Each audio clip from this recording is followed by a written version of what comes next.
Hello everybody, today I'm reading from the World of Warcraft Chronicles Volume 1, Chapter 1, Mythos. Of course, this book is really something you should own yourself. Bit of a collector's item really. But it's for sale to all. Lovely artwork. Origins. Before life began, before even the cosmos took shape, there was light. And there was void. Unfettered by the confines of time and space, the light swelled across all existence in the form of a boundless, prismatic sea. Great torrents of living energy flitted through its mirrored depths, their movements conjuring a symphony of joy and hope. The ocean of light was dynamic and ever-shifting. Yet, as it expanded, some of its energies faded and dimmed, leaving behind pockets of cold nothingness.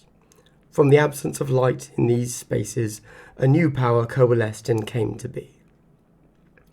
This power was the Void, a dark and vampiric force driven to devour all energy, to twist creation inward, to feed upon itself. The Void quickly grew and spread its influence, moving against the flowing waves of light.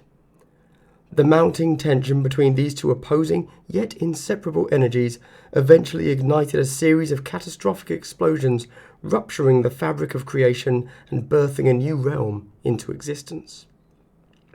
In that moment, the physical universe was born.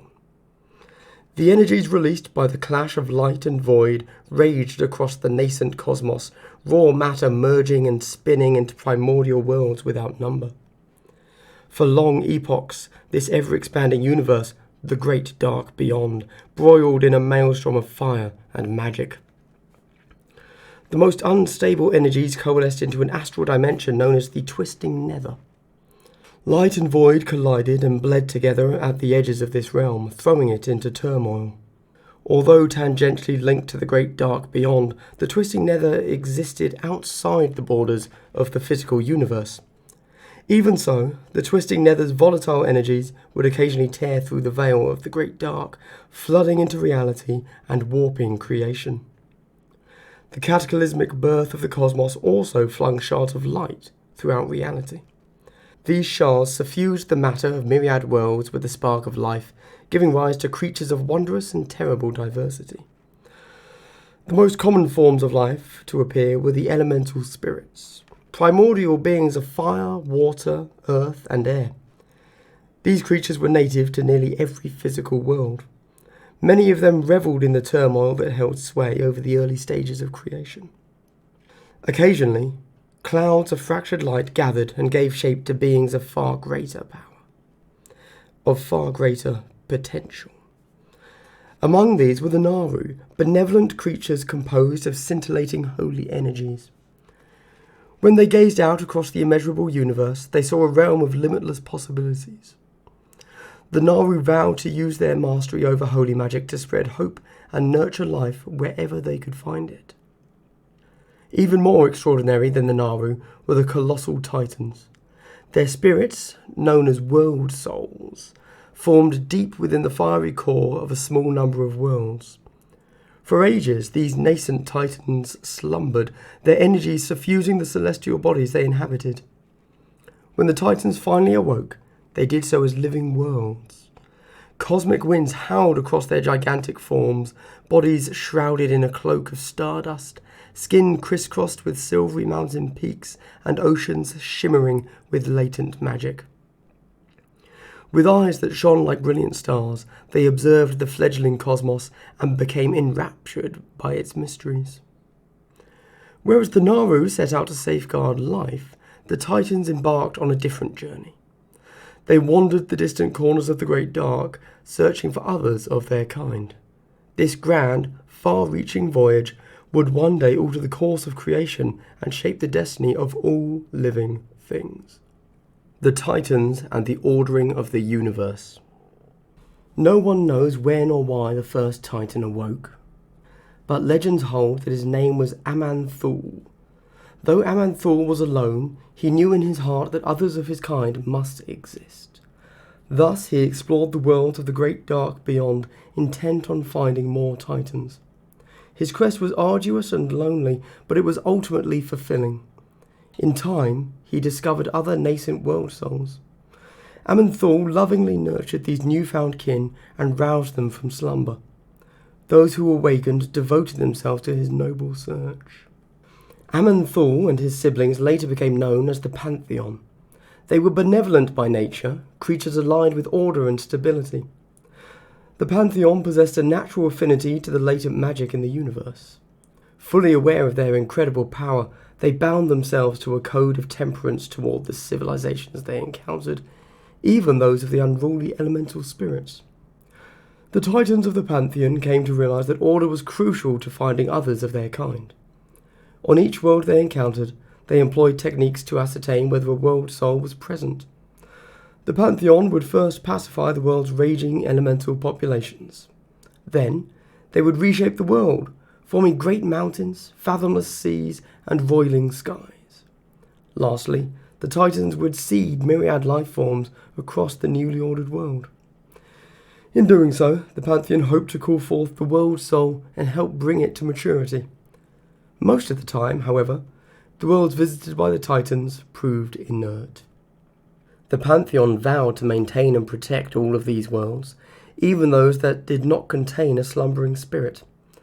To do so, they empowered primitive life forms to uphold the integrity of their ordered worlds. The Pantheon also embedded colossal machines in the surface of the worlds that they had shaped. Through these devices, the Titans could monitor their worlds and purge them of life should their evolutionary paths succumb to disorder. To aid the Pantheon, Aman'Thul called upon a mysterious race known as the Constellar. These celestial beings observed the many worlds ordered by the Titans, staying vigilant for any sign of instability. When it was necessary, the Constellar could initiate a fail-safe procedure to scour life from a world in the hopes of resetting its evolutionary process. Over the ages, the Pantheon discovered fewer and fewer world souls, yet they remained undaunted. They knew that the universe was vast beyond measure, and even after epochs of exploring the stars, they had only plumbed but a small corner of creation. Unbeknownst to the Titans, malign forces were also hard at work in the distant reaches of the Great Dark. The Pantheon. Aman'Thul, High Father of the Pantheon. Sargeras, Defender of the Pantheon. Agramar, Lieutenant of the Great Sargeras. Eonar, the Lifebinder. Khazgaroth, Shaper and Forger of Worlds. Norgannon, Keeper of Celestial Magics and Lore. Golganeth, Lord of the Skies and Roaring Oceans. The Void Laws and the Birth of the Old Gods. From the moment the cosmos came to be, dark spirits within the void sought to twist reality into a realm of eternal torment. These entities were known as the Void Laws, and they had long watched the Pantheon and their journey from world to world. Envious of their power, the Void Lords sought to corrupt one of the world-shaping Titans into an instrument of their will. To achieve this goal, the Void Lords struggled to manifest in the physical universe. As they did so, their energy seeped into reality, warping some of the unsuspecting denizens of creation. Yet the noble and virtuous Titans proved impervious to this insidious corruption. Eventually, the Void Lords moved to exert their influence over a Titan in its more vulnerable state, before it had awakened. The Void Lords did not know which worlds contained slumbering Titan spirits. Thus, they pooled their power and hurled dark creatures throughout the physical universe, hoping some would smash into a world soul. An unknown number of the Void Lords' creations hurtled through the Great Dark. They contaminated mortal worlds and everything else they touched in their blind search for a nascent Titan. In time, these wicked beings would come to be known as the Old Gods. Although the Titans were aware that void energies existed in the universe, they had no knowledge of the Void Lords or the Old Gods. The Pantheon's attention was consumed by another, more immediate threat: demons. These ferocious creatures had been born from the twisting nether. Held in the thrall of unbridled hate and malice, they hungered for nothing less than the destruction of all life in the universe. The rise of demons. Just as in the great dark beyond, life had also arisen in the twisting nether. The creatures that emerged from the turbulent realm were known as demons. They had been formed as a result of the light and void energies that had bled together at the borders of the twisting nether. The demons embraced their furious passions and revelled in pushing the boundaries of their power, heedless of the consequences. Many of these aberrations indulged in the highly volatile energy that pervaded the nether. Some learned to wield the all-consuming powers of fell magic. Before long, these bloodthirsty demons clawed their way into the physical universe, terrorizing mortal civilizations and bringing ruin to world after world. Demons came in many forms. Some, like the two-headed void hounds, roamed the trackless wastes of the nether like ravenous beasts.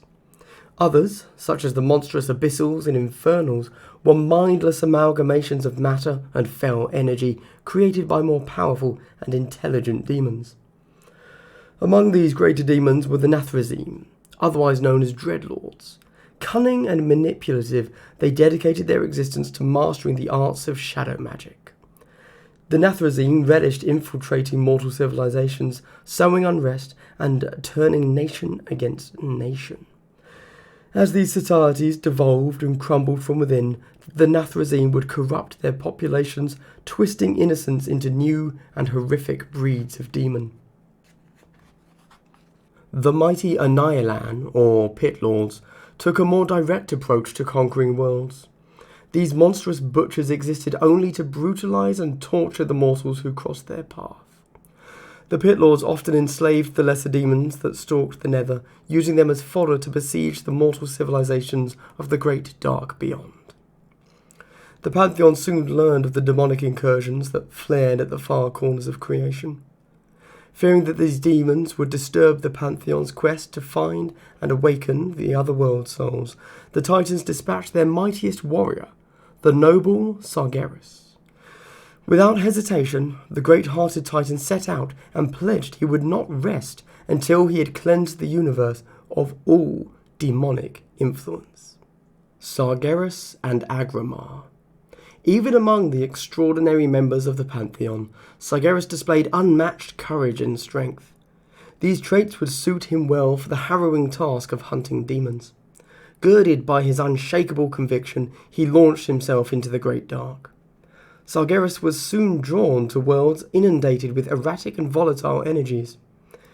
In these places, the influence of the twisting nether had spilled into the physical universe, allowing vast numbers of demons to manifest. For ages, Sargeras travelled to these beleaguered worlds, fighting to spare their mortal inhabitants from invading demons. He saw his foes reduce entire civilizations to smouldering husks, warping their denizens into hateful and depraved aberrations.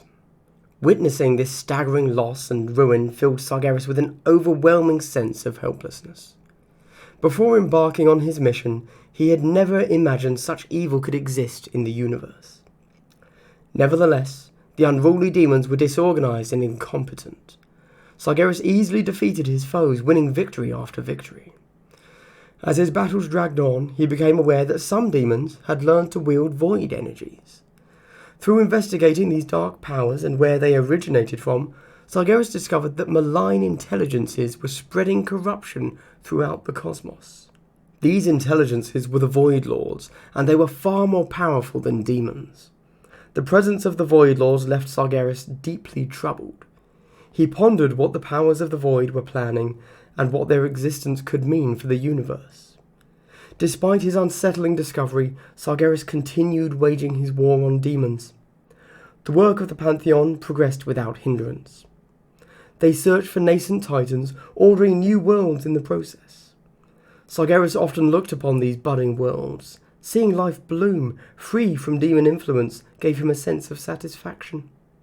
His love for life galvanized his will to confront the Void Lords and undo their sinister plans for creation, whatever those plans might be. In time, the demons redoubled their efforts, engulfing ever more worlds in death and devastation. To Sargeras' dismay, he realized that he had fought many of these demons before. After he had defeated them in the physical universe, their spirits had simply returned to the twisting nether. Eventually, they had been reborn in new bodies. The only way to kill demons permanently was to slay them in the nether or in the areas of the Great Dark saturated with that volatile realm's energies. Sargeras, however, was yet unaware of this fact. He knew only that his current tactics were ineffective. It was not enough to destroy his foes. He needed a means to contain them. Concerned about this development and the continued influx of demonic activity, the Pantheon sent another Titan to aid their champion. His name was Agramar, and though he was inexperienced in battle, he proved a quick study. He earned Sargeras' admiration and became the Titan warrior's trusted lieutenant. For many millennia, they fought shoulder to shoulder, an impenetrable bulwark against the ravaging demonic onslaught. With Agramar able to hold his own in battle, Sargeras had time to closely study the properties of the twisting nether and find a way to contain demons. Though he hadn't yet grasped the volatile realm's full scale, he had learned how to manipulate and shape some of its energies. Sargeras used this knowledge to forge a prison within the nether.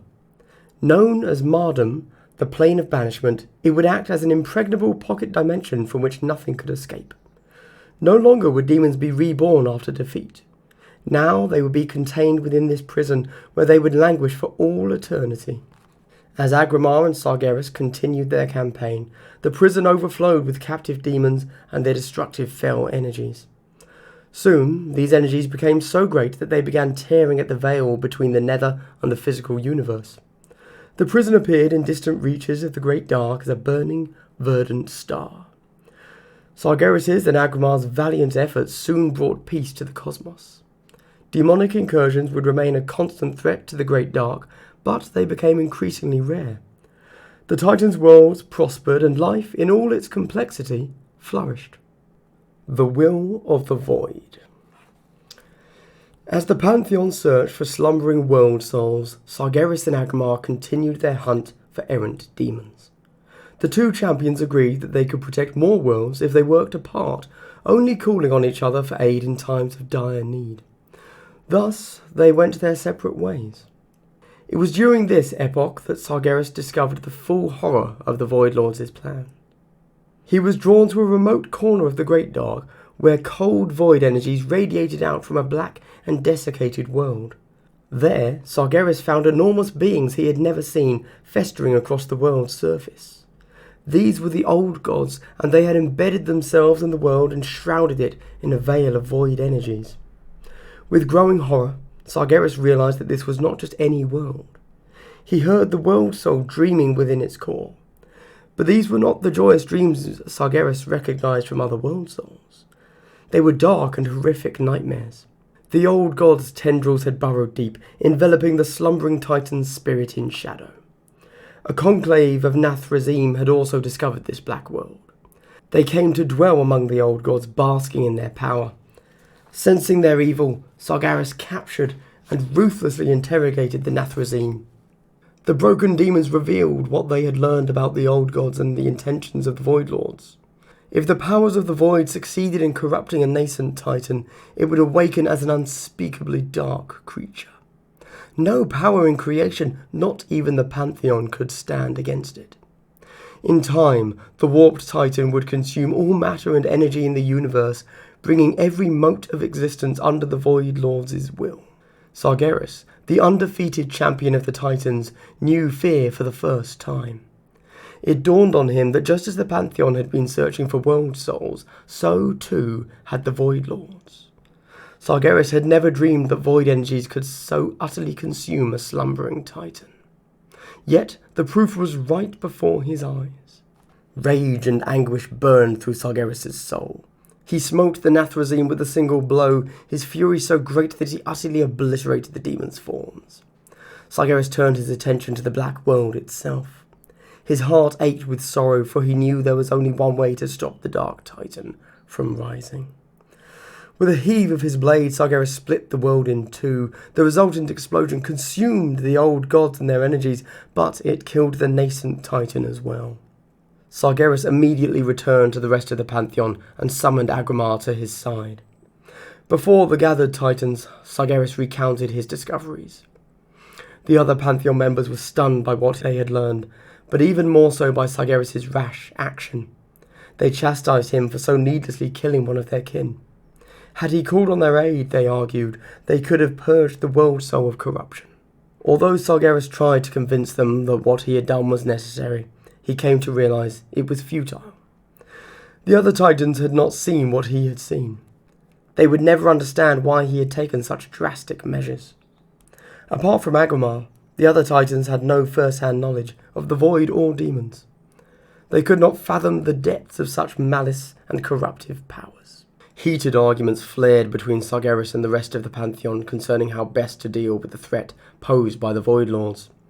Above all, Sargeras feared that if the old gods had corrupted one world soul, they might have corrupted many others as well. It might be too late to stop them.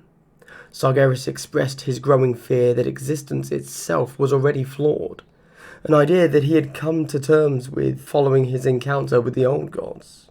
Only by burning away all of creation could the Titans stand a chance of thwarting the Void Lord's ultimate goal. In Sargeras' mind, even a lifeless universe was better than one dominated by the Void. Life had taken root in the cosmos once before. Perhaps, after the physical universe was scoured of corruption, life would take root once again. This idea horrified the rest of the Pantheon. Eonar, the Lifebinder, reminded Sargeras that the Titans had sworn to protect living things whenever possible. Nothing could be so dire as to warrant systemic extinction. Even Agramar stood against his mentor, arguing that there must be another way to defeat the Void Lords. He urged Sargeras to abandon this dark plan and reason out another solution. Overcome with despair and feelings of betrayal, Sargeras stormed away from the other Titans. He knew full well that his kin would never see reason, and if they would not help him expel the Void Lord's corruption, then he would do it himself. This was the last time the Titans of the Pantheon would see him as one of their own. And that is the end of Chapter 1. In the next video, we're going to look at Chapter 2, Primordial Azeroth. I hope you enjoyed this reading of Chapter 1 of World of Warcraft Chronicle, Volume 1. I hope you have a good day. Goodbye.